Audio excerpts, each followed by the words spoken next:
So now we're finally going to start to make some projects. Our first project, we're going to create a foundational piece that introduces you to the basics, a set of 4 coasters. And then from there, we'll also craft a small bowl to hold them in.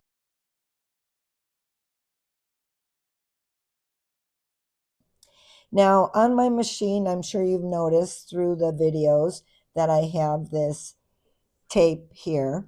And what this tape does is it just helps me to know how big my base has grown. It's not the exact measurements. You still need to measure with a tape.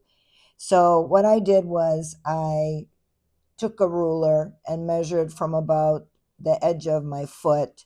And then I made marks at 10 centimeter, 15, 20, and 25. So that way I know more or less when I'm getting near the size that I want.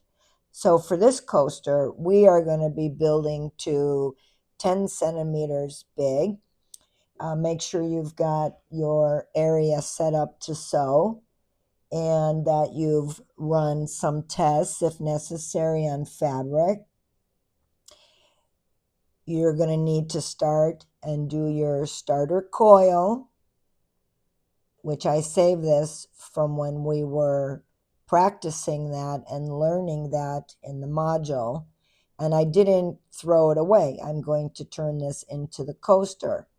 So at the beginning of every project, make your coil, secure it down, and then you will start to do your stitching. So get to that point. What I have right now, it's a piece that's 6 centimeters, and I need to build it up to 10. That's the size of the coasters we're going to make. And then we will add a tab onto it to finish it. I will line mine up where I left off before.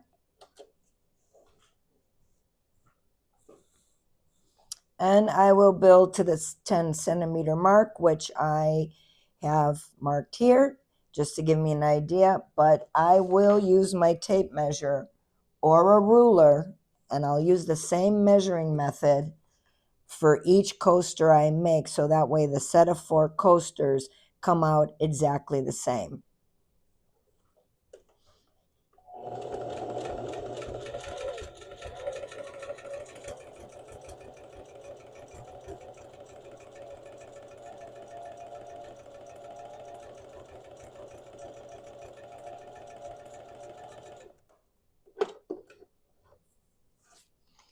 I'll cut off the threads, my beginning threads, and again, you will need to clean up each piece after you finish it.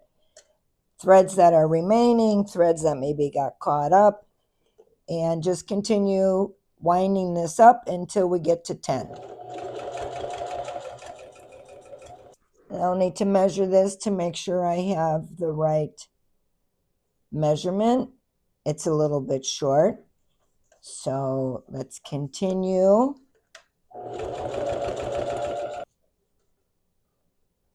And I'm almost at 10.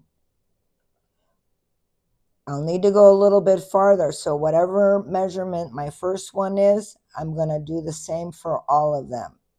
So get to your 10 mark and tack down your last stitching.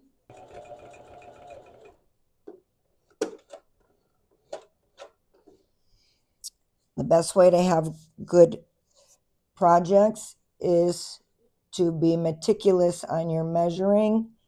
Now this measures 10 this way, and if I go from behind the needle on what's coming out, I am at right about at 10 there.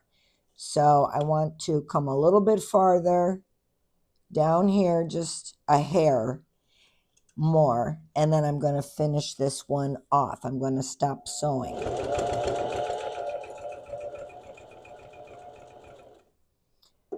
Right about there. And over here, my 10 mark is just a little bit in from there. That's why I say you must also measure with a measuring tape or just rely on your lines. whichever way works best for you. So now you can see I have a 10, and going behind the foot, I'm just a bit over a 10. So if this was a 5mm rope, I could probably get the exact 10, but it's a 6. So now at this point, we will back stitch. And another thing you can do is you can tack it down, which is by changing the width on your machine to a thinner width. And I'll do that now. I'm turning mine down to below a 1. It's almost like like you're making the buttonhole stitch. See how that really just tacks it down? I'll show you now.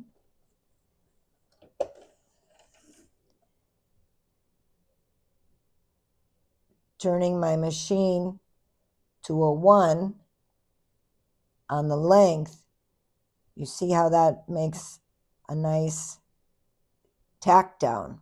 That's another nice method that you can use.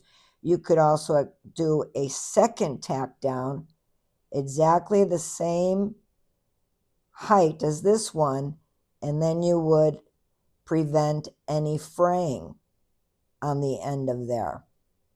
So that depends on the method you choose.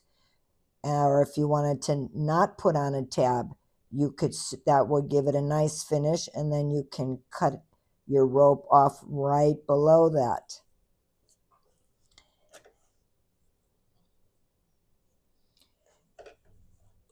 And so that is one coaster done.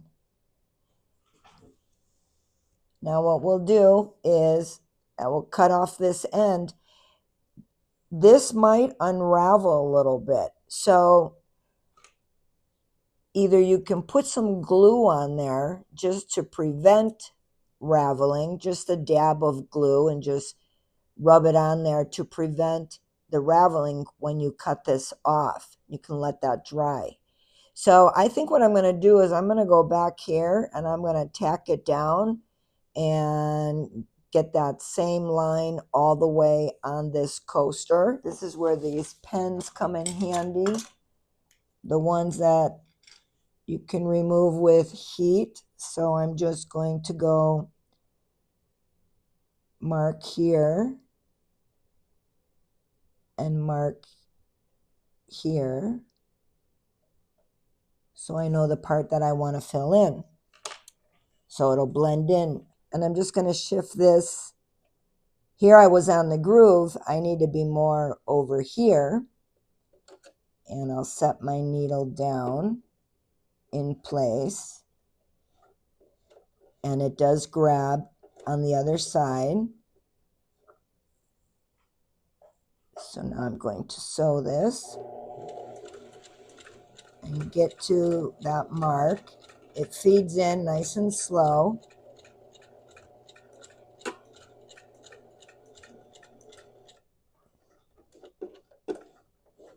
And that should hold it together quite well.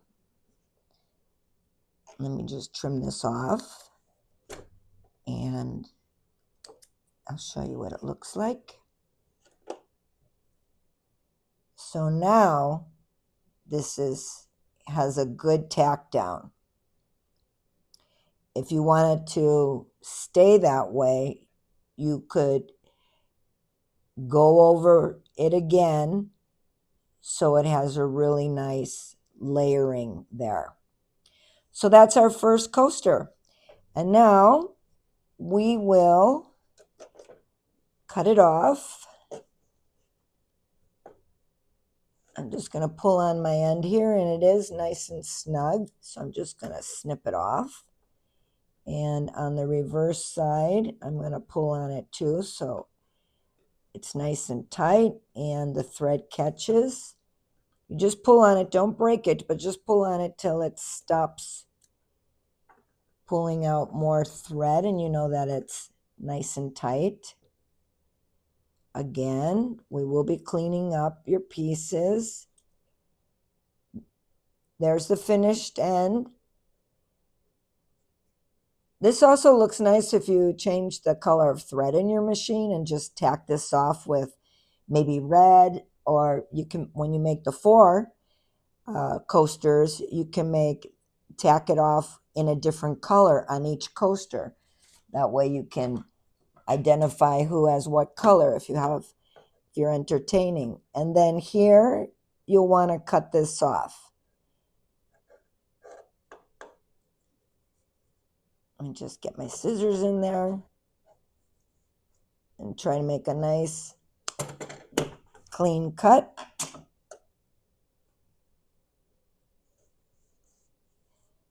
There, I cut it off. You can see the inside a little bit. Tacking this down keeps it nice and tight. So there we have our first coaster.